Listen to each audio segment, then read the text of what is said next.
Welcome to the Slop Farm. Enjoy the video.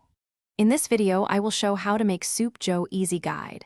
Begin by prepping your vegetables and proteins so everything cooks evenly. Use a flavorful broth as the base and adjust salt gradually while tasting. Toast spices briefly to amplify aroma before adding liquids. Add ingredients in stages, keeping delicate items for last. Finish with an acidic splash to brighten the bowl and garnish for contrast. Gather your ingredients and measure them before you start to keep the process smooth.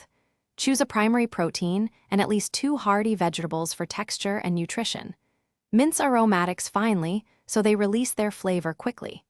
Keep herbs toward the end to preserve freshness and have lemon or vinegar ready for a last-minute brightening. These simple steps speed cooking and improve consistency across batches. Start hot to develop color but lower heat for a steady simmer to extract flavor without breaking down ingredients. Add denser vegetables early and tender ones near the end to maintain texture. Taste at key points and season in small increments to avoid oversalting.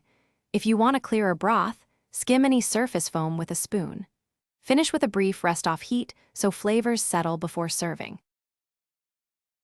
Thanks for watching. Consider subscribing if we helped you today.